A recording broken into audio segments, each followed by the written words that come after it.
Thank you. दोस्तों नमस्कार।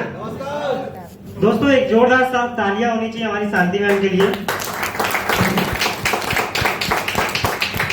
दोस्तों मेरा नाम अंकित कृष्णमूर्ति है और आज पूरा का पूरा प्रोग्राम हमारा हेल्थ से रिलेटेड है। तो आप सभी को एक छोटी सी जानकारी देना चाहूंगा। यहाँ पे कितने लोग हैं जिनको एक्यूप्रेशर के बारे में पता है? Please raise your hand. अच्छा, 5 पॉइंट होते हैं जिनके दबने मात्र से ही हजारों बीमारियां स्वतः ही ठीक हो जाती हैं, लेकिन हमें तो पता ही नहीं है। लेकिन एक तालियां एक ऐसा माध्यम है जिनके माध्यम से दोनों चीजें एक साथ प्रेस होती हैं और उससे हजारों बीमारियां स्वतः ही ठीक हो जाती हैं। तो ये आज मौका भी है, वक्त भी है और दस्तूर भी है। तो हो जाए एक जोरदार तालियां अपने स्वास्थ्य के लिए। संजीव कुमार सर हैं, एक जोरदार तालियां होनी चाहिए एमडी सर के लिए।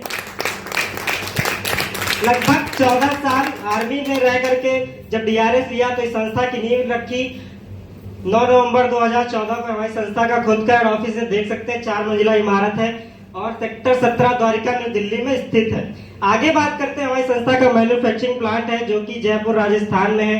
ऐसे 5 प्लांट हैं जो कि 500 करोड़ की लागत से बने हुए हैं सारे प्लांट। आगे बात करते हैं, कुछ लीगल लाइसेंस जरूरी होते हैं संस्था को चलने के लिए, तो वो सारे लीगल लाइसेंस सर्टिफिकेट्स है, देख सकते हैं आप। आगे बात करते हैं, कुछ सर्टिफिकेट्स भी हैं जैसे कि आईएसओ है, कोसर है, सीपी का है, जीएमपी का है। आगे नेक्स्ट, हमारे जो भी प्रोडक्ट्स बनते हैं वो एशिया की नंबर 1 लैब है, यूरोफिन्स एनालिटिकल लैब, वहां से प्रमाणित होने के बाद मार्केट में आते हैं हमारे सारे प्रोडक्ट्स। नेक्स्ट बात करते हैं, जोरदार तालियां होनी चाहिए स्मार्ट के लिए। आयुष की मोहर है ये और हम लोगों के पास इसका प्रीमियम वर्जन है। नेक्स्ट बात करते हैं, हमारी संस्था के एमडी सर ने बहुत अच्छा काम किया, क्योंकि अवार्ड किसे मिलता है? जो अच्छा नहीं बहुत अच्छा काम करते हैं। तो हमारी संस्था को मिला हुआ है चेंज ऑफ चैंपियनशिप का अवार्ड डॉक्टर प्रणब मुखर्जी के माध्यम से। एक बार नहीं बिल्कि 2 वर्ष लगातार मिला हुआ है। ऐसे और भी बहुत सारे अवार्ड मिले हुए हैं, राष्ट्र में तो मिले अंतरराष्ट्रीय भी अवार्ड मिले हुए हैं हमारी संस्था को। आगे बात करते हैं, एक फोर्ब्स पत्रिका है, शायद आप सभी लोग इनको पहचान रहे होंगे। आगे पहचान रहे हैं? बिल्कुल। तो उनके साथ में भी फोटो है हमारे एमडी सर की और पूरा एक आर्टिकल भी छपा हुआ है फोर्ब्स जैसी पत्रिका में। गर्व की बात है, एक जोरदार तालियां होनी चाहिए। Thank you. दोस्तों जैसा कि आप जानते हैं, जीवन पहले भी था, जीवन आज भी है। पहले को जब बच्चा होता था नॉर्मल डिलीवरी से घर में जन्म लिया करता था। जैसे ही खाने पीने वाला हुआ नेचुरल चीजें खाता था, योगा व्यायाम करता था और 100 से 125 साल तक जीता था। मरने का कोई कारण नहीं छोड़ के जाता था। लेकिन जो आज का बच्चा है वो कहाँ जन्म ले रहा है? हॉस्पिटल में, वो भी आईसीयू में। अब जैसे ही खाने पीने वाला होता है, बड़ा होता है, तो क्या खाते हैं हम लोग? उसको खिलाते हैं पिज्जा, बर्गर, चाउमीन, समोसा इत्यादि, यही हम लोग खिलाते हैं जब वो बड़ा होता है। अब जब वो खाता है तो बीमार भी पड़ता है, जाहिर सी बात है। अब बाहर का फास्ट फूड खाएंगे तो बीमार भी होंगे। अब बीमार पड़ते हैं तो हम लोग कहाँ जाते हैं? डॉक्टर के पास। बिल्कुल। तो डॉक्टर की भी मजबूरी है, क्या करें? अंग्रेजी दवाइयां लिख देते हैं। तो देख सकते हैं अंग्रेजी दवाइयां दे रहे हैं। 30 साल तक आते आते पूरा देखा गया जो मनुष्य होता है दवाइयों का घर बनता जा रहा है। जब मुंह से दवाइयां नहीं ले पाते तो डॉक्टर भी कहते हैं कि अब आपको बीगों के द्वारा दवाइयां चढ़ेंगी।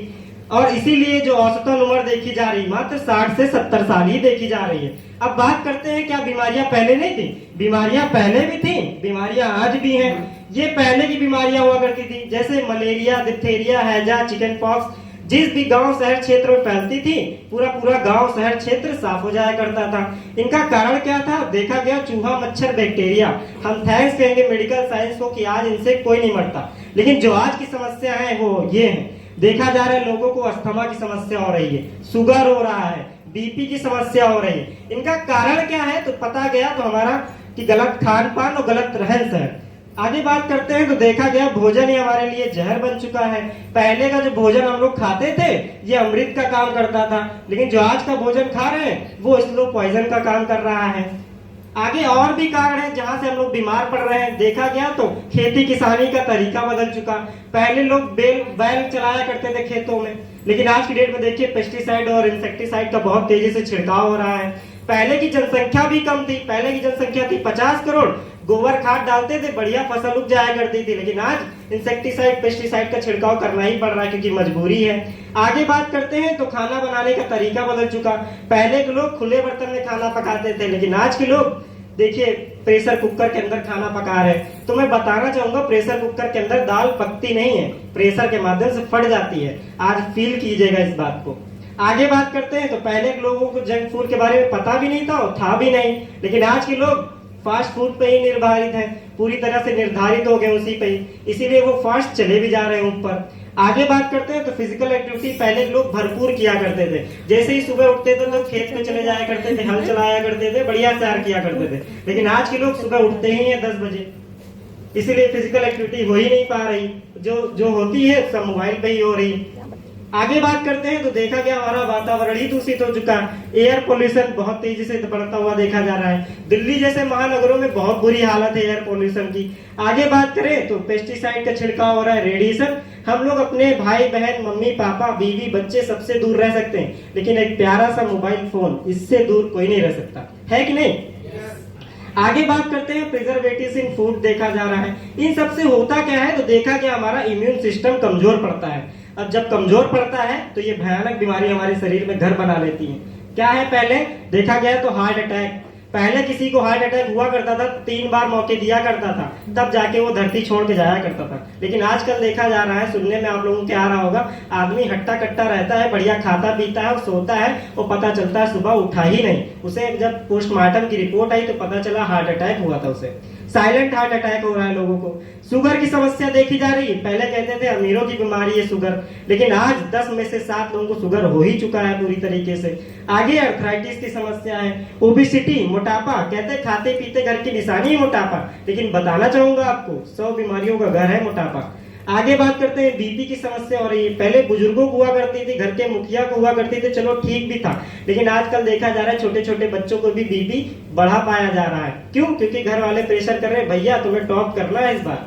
और बड़े नौयुवाओं को इसलिए हो रहा है बीपी की समस्या क्योंकि उनके मन के मुताबिक नौकरी नहीं मिल पा रही, इसीलिए बीपी की समस्या देखी जा रही है। आगे कैंसर हो रहा है लोगों को। पहले नहीं सुनने में आता था किसी को कैंसर हुआ, लेकिन आजकल सुनने में आ रहा है हमारे परिवार रिश्तेदार में ही किसी को कैंसर हो गया। पहले कहते थे जो नशीला पदार्थ खाएगा उसी को कैंसर होगा, लेकिन आजकल दाल चावल सब्जी रोटी खाने वालों को भी कैंसर हो रहा है। तो कब केमिकल कब असर कर जाए कोई भरोसा नहीं है। आगे देखा गया ऑस्टियोपोरोसिस की समस्या हो रही लोगों को। पहले लोग पेड़ों पर से, छज्जों पर से फान जाया करते थे, कहीं कुछ नहीं होता था, लेकिन आजकल देखा जा रहा है लोग कुर्सी से बैठे बैठे गिर जा रहे हैं, बेड पर से लेटे लेटे गिर जा रहे हैं, तो उनकी हड्डियां टूटती नहीं, चूकनाचूर हो जा रही, नट बोल्ट द्वारा लगा कसा जा रहा है। आगे बात करते हैं तो एलर्जी की समस्या हो रही लोगों को। किसी को धूल से एलर्जी, किसी को छांव से एलर्जी, जहां तक कि लोग आज इंसान से एलर्जी कर रहे हैं। जब इन सबसे हम लोग परेशान होते तो कहां जाते समाधान लेने? डॉक्टर के पास, बिल्कुल। लेकिन अगर वहां पे भी समाधान ना मिले तो क्या अपने मरीज को मरता हुआ छोड़ दें? नहीं छोड़ सकते। जब तक लास्ट एंड लास्ट उसकी सांस चलती है हम लोग उसका इलाज कराते ही कराते हैं। आगे बात करते हैं, अगर हमें पूर्वजों जैसी लाइफ जीना है तो क्या करना पड़ेगा उसके लिए? तो यहाँ पे एक लाइन लिखी है, if we educate ourselves about lifestyle disorder then we will be healthy without any medicine. इस लाइन का मतलब यही है कि हम लोग बिना दवा के भी स्वस्थ रह सकते हैं, बशर्ते हम लोग जागरूक हों उन बीमारियों के प्रति। क्या खाएं, कब खाएं, कैसे खाएं कि हम लोग बीमार ही ना हो। आगे बात करते हैं, हमारी संस्था के लिए एक जोरदार तालियां होनी चाहिए सीपीएस के लिए, जोरदार। Thank you. तो हमारी संस्था करती क्या है? हमारी संस्था कुछ नया नहीं करती, वही 5000 साल पुरानी पद्धति आयुर्वेद को अपनाती है, जिसे कि लोग आज की डेट में भूलते चले जा रहे हैं। हमारी संस्था का मिशन ही यही है, healthy India and wealthy India. हमारी संस्था इन कैटेगरीज में काम करती है।